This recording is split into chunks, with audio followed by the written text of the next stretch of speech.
भले आदमी हो। एक बार क्या था, परमात्मा कबीर जी काशी में गंगा घाट पर चले गए। गंगा का एक घाट बना हुआ है, वहां पर ये ब्राह्मण लोग सूर्य को यानी ऐसे सूर्य की तरफ मुंह करके गंगा से जल उठावें और वहीं डाल दें। कबीर साहब बढ़कर उसमें गंगा में घुटनों पानी में और ऐसे नौकरन लगे गंगा के जल को पटरी पर फेंक रहे पूरी स्पीड तक। अब वो सारे पंडित जी अपना काम छोड़ के कबीर साहब की ओर देखने लगे। कहने लगे, वो कबीर ये क्या कर रहा तू? कबीर जी बोले, आप क्या कर रहे हो? मैंने ना पूछा, तुम क्यों पूछ रहे हो मेरे से? पहले आप बताओ आप क्या कर रहे हो? कि हम अपने पितरों को स्वर्ग में जल भेज रहे हैं। ये हम यहां जल डाल रहे हैं ना, ऐसे मंत्र बोलकर ऐसे सूर्य की तरफ मुंह करके, ये वहां स्वर्ग में हमारे भूखे प्यासे पितरों को जल प्राप्त होगा। परमात्मा बोला, मैंने एक बगीची लगा रखी अपनी झोपड़ी के आगे और मैं उस झोपड़ी को उस बगीची को सींच रहा हूं। फिर मंड के करड़े हो गए।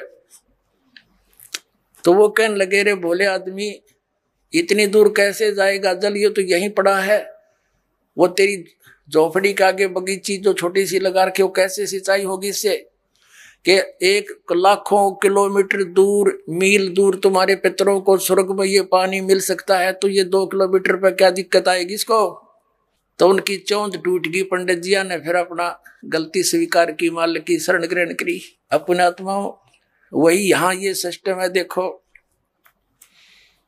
अब देखो इनके आगे फिर मार्कंडेय पुराण हम पढ़ रहे हैं 92 पृष्ठ पे 92 पे।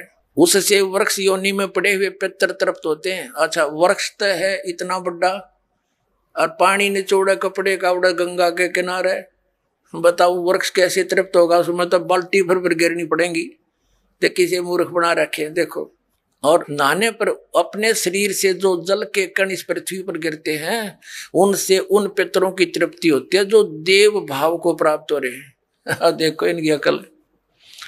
कहते हैं नहाने के बाद जो छींटे छाटे पृथ्वी पर पड़ते हैं ना, वो जो देवता बन गए उन पितरों की तृप्ति होती है। वो टट्टू देवता बन गए, जब इससे पानी तो छकेंगे उड़ा हुआ है। तरह अकल बना मार रखी मारी। देखो देखो, नहाने पर अपने शरीर से जल के कण इस पृथ्वी पर गिरते हैं ना, उनसे उन पितरों की तृप्ति होती है जो देव भाव को प्राप्त हुए हैं, जो देवता बन रहे हैं।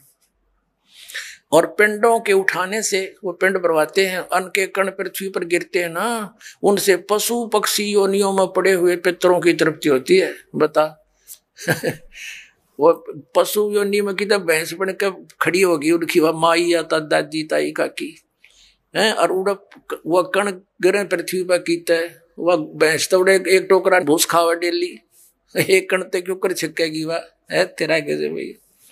देखिए से मूर्ख बना रखा। कुल में बालक जो श्राद्ध कर्म योग्य होकर संस्कार से वंचित रह गए, यानी बचपन में मर गए, श्राद्ध करे नहीं, तो वे बिखरे हुए अन्न और समार्जन के जल को ग्रहण करते हैं। ब्राह्मण लोग भोजन करने के बाद हाथ मुंह धोते हैं और चरणों का प्रक्षालन करते हैं, तो उस जल से भी अनन्य पितरों की तृप्ति होती है। बेटा, उत्तम विधि से श्राद्ध करने वाले पुरुषों के अन्य पितर यदि दूसरी योनियों में चले गए हों, तो भी श्राद्ध से उन्हें बड़ी तृप्ति होती है। अनन्य उपार्जित धन से जो श्राद्ध किया जाता है, उससे चंडाल आदि योनि में पड़े पितर तृप्त होते हैं। अब जो भूत प्रेत पितर कितने वृक्ष बन गए, कोई भैंस बना खड़ा है, कितने कोई काटड़ा बन रहा है, इन्हों के वो भी तृप्त होंगे। वो थोड़े छक्के 2-2 धड़ी खाओ एक जब पेट भरे।